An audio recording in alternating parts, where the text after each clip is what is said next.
My name is Paul. I'm a C5-6 quadriplegic. Had my accident in 1998 when I was 16 years old and have been working for the last 8 years. I currently work in financial services, doing customer service. Okay, I've been able to sort things out for you. You should be able to have that response within the next couple of days. It should. So I was just a student. I was in year 11 when I had my accident. So since going home after the rehabilitation and recovery from my injury, I went back and finished school, moved to Melbourne and finished uni. I had 4 years at uni, and then after uni I had to go through the process of finding work.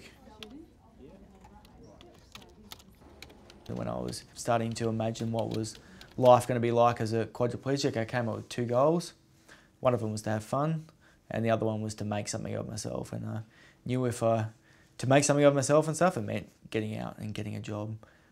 Also, with my injury, I was non-compensable, so I never had a payout or anything like that. So, like most young people, I want to go out and do things and to travel and to see different things and that. And to do that, obviously, you need money.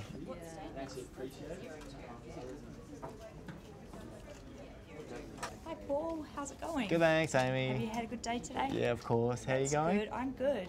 I got that file around for you that I printed out. I was not a studious person at all before my accident.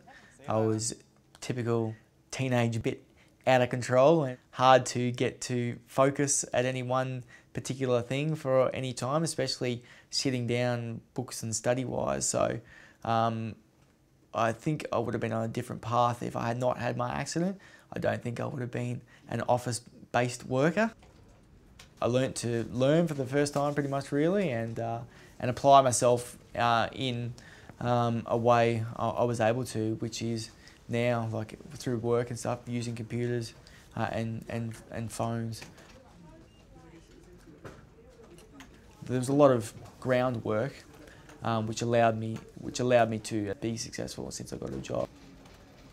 I really had to work hard with the support of my family about getting myself job ready before I got a job. Part of that, as with all people with a spinal cord injury and so forth, not having proper functioning of my body in terms of my bladder and my bowel, being able to manage those things that would allow me to work a normal job. So to work with the routines I have and to work with the continence products that are available. I was living in public housing in an outer suburb a long way away from public transport, and look, to get a job when I was in that position and stuff was going to be difficult because getting a job is one thing and stuff, but you've also got to have the capacity to get to a job.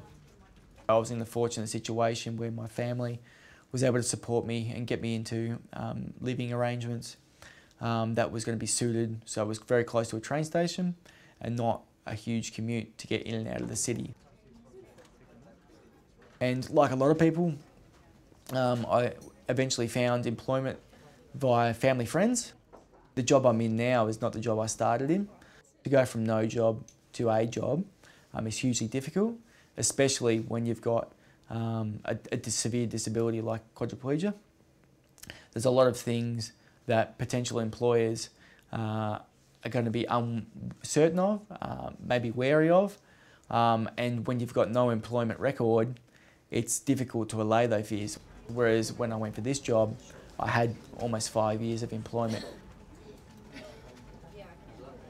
The job I went into to begin wasn't too much related to what I'd studied at university, but I was happy just to get a foot in the door and to get myself in a job, in paid employment and meaningful paid employment. That was really important to me. Like when I had my accident and stuff, I didn't want to do just a token job. I wanted to do what my friends were doing. I wanted to do real employment. So as I said, I did what I needed to do. I got myself into any job I could. Jobs have to start somewhere. Even people in dream jobs and jobs I aspire to didn't start there to begin with.